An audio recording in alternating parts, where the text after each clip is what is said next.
Hello and welcome to the English News Bulletin of Hallabol. Before moving to the details, let us have a look at the day's headlines.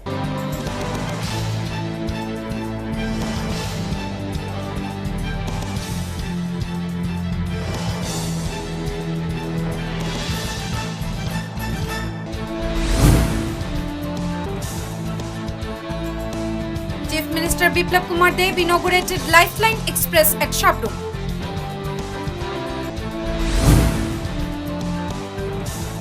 Leaders of Tripura expressed heartfelt condolences on the death of former President of India Pranab Mukherjee.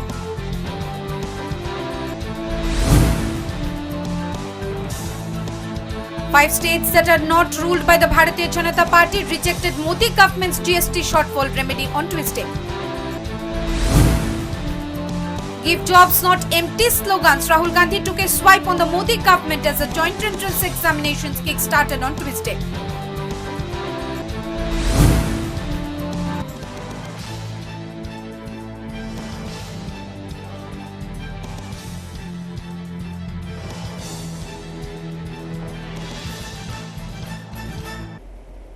Moving to the details, Chief Minister inaugurated Lifeline Express at Shabrum. The train would run in order to provide medical aid to the people in far-flung areas of rural Tripura. Tuesday, Tripura Chief Minister Biplab Kumar Deb inaugurated Lifeline Express at Shabrum. Lifeline Express or Jeevan Rekha Express is a hospital train introduced by the Indian government in the year 1991. The train runs with a simple idea, that is to take medical services to the people, especially those people who are living in far-flung areas of rural India and remain untouched or poorly serviced with accordance to the healthcare facilities. Lifeline Express is a train healthcare service that was set up as a joint initiative of Impact India Foundation and the Indian Railways and Ministry of Health. Addressing the gathering, Chief Minister Biplab Kumar Deb said that the idea behind the train is to provide diagnostic, medical and advanced surgical treatment to persons with disabilities and reach out to the inaccessible rural areas that lack medical services. List of patients has been made by the ASHA workers and the PHCs at the nearest healthcare centers after screening tests, who would undergo treatment and in few cases would undergo operations if necessary, completely free of cost. This service would continue till 28th of September, said Chief Minister Biplab Kumar Deb, while adding that this is a great service and will help the needy people majorly.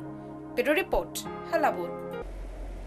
Leaders of Tripura expressed heartfelt condolences on the death of former President of India Pranab Mukherjee. Said Pranab Mukherjee would be remembered by generations. Pranab Mukherjee was an Indian politician who served as the 13th President of India from 2012 until 2017. In a political career spanning 5 decades, Mukherjee was a senior leader in the Indian National Congress and occupied several ministerial portfolios in the Government of India. The elder statesman of Indian politics died at the age of 84. Who had tested positive for coronavirus, had been in coma after a brain surgery earlier this month. The centre announced 7 days of state mourning for the former president from August 31 to September 6. In a video message, former Tripura Chief Minister Manik Sarkar expressed condolences to his family, friends, admirers and supporters across India. He grieved the passing away of Bharat Ratna Pranab Mukherjee and added that the latter has left an indelible mark on the development trajectory of India. Congress রাজনীতির সাথে প্রথম থেকে যুক্ত, সেই সুবাদে সংসদীয় ব্যবস্থায় বিশেষ করে মন্ত্রিসভাতে বিভিন্ন সময়ে খুবই গুরুত্বপূর্ণ পদে তিনি বৃত ছিলেন। ত্রিপুরার সাথে তার রাজনৈতিক সম্পর্ক ছিল। কংগ্রেসের নেতা হিসাবে তিনি সর্বভারতীয় স্তর থেকে ত্রিপুরার কংগ্রেসকে পরিচালনা, পরামর্শ, সহায়তা করার ক্ষেত্রে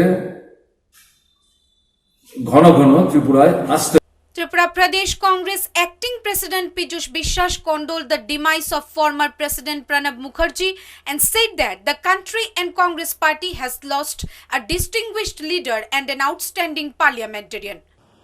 সারা ভারতবর্ষের মানুষ যেমন শোকাহত, আমি ব্যক্তিগতভাবে শোকাহত, আমার দল শোকাহত। উনি কংগ্রেসের একজন বরিষ্ঠ শক্তিশালী নেতা ছিলেন। দেশের আপামর জনসাধারণ যেমন ওনাকে শ্রদ্ধা করতেন, কংগ্রেস তো করতেনই। ওনার মৃত্যুতে দেশে With full military honors, Pranab Mukherjee's funeral took place on Tuesday. His body was taken to his official home in Delhi, 10 Rajaji Marg, for people to pay their last tributes. Bureau Report, Hallabol. 5 states that are not ruled by the BJP party rejected Modi government's GST shortfall remedy on Tuesday.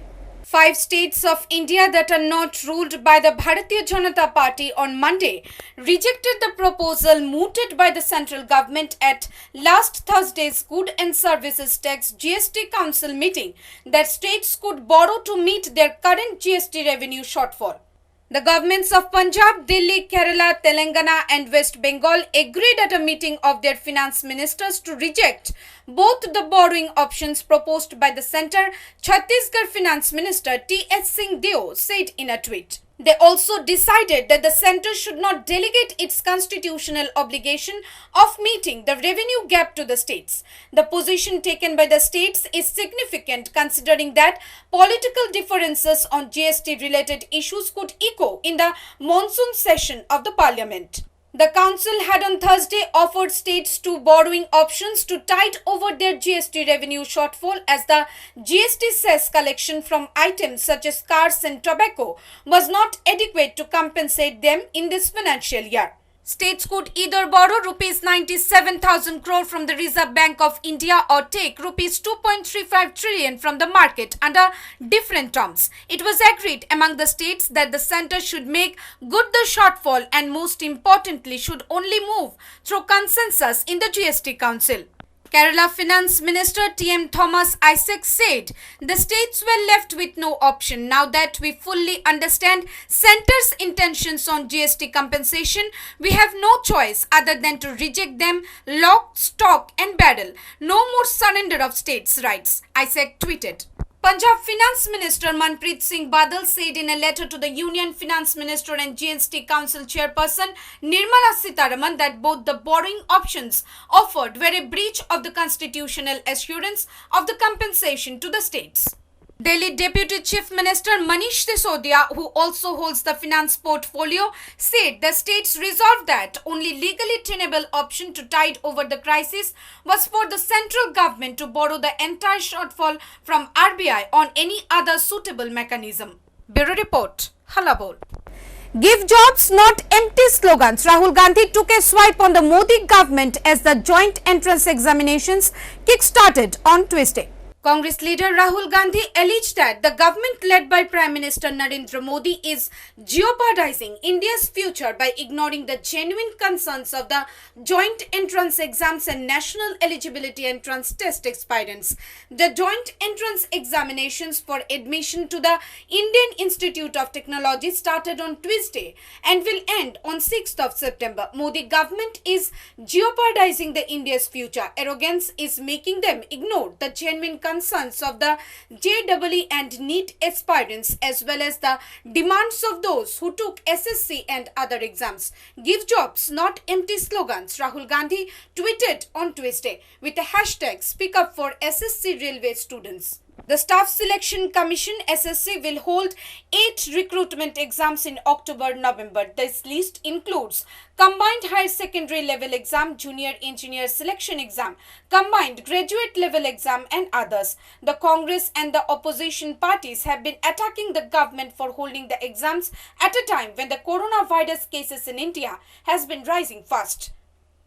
Bureau Report, Hallabol. It is only because of the wrongdoings and recklessness of the Modi-led central government that the citizens of India are facing an unprecedented economic crisis. The Congress slammed the Modi-led central government in its SM conversations with the hashtag GDP Mange More.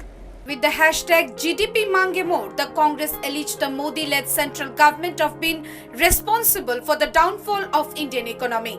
The Congress said it's only due to the wrongdoings and mismanagement of the Modi government that India and its citizens are reeling under an unprecedented economic crisis. Citing the recent informations, the Congress pointed out that it's the first time that economic contraction in past 4 decades has taken place when India's GDP shrinked to almost 24%.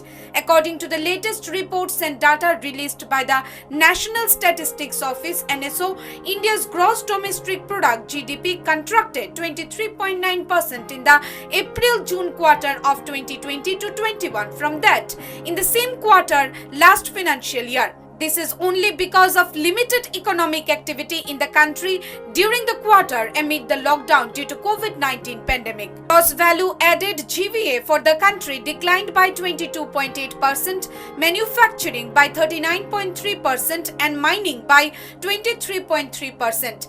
Gross fixed capital formation GFCF contracted to 52.9%, electricity 7% and construction activities to 50.3%. Agriculture and allied activities also declined to a great extent. The Congress added that the Modi government every time ignored and overlooked the alerts and warnings by the experts and did nothing to restore the same till date. Only because of the reckless behavior of the Modi-led saffron rule, citizens of India are paying the price, mostly the poor and middle class people. Bureau Report, Hallabol. Well, that's all from the English desk at this moment. For more news and updates, stay tuned to Hallabol.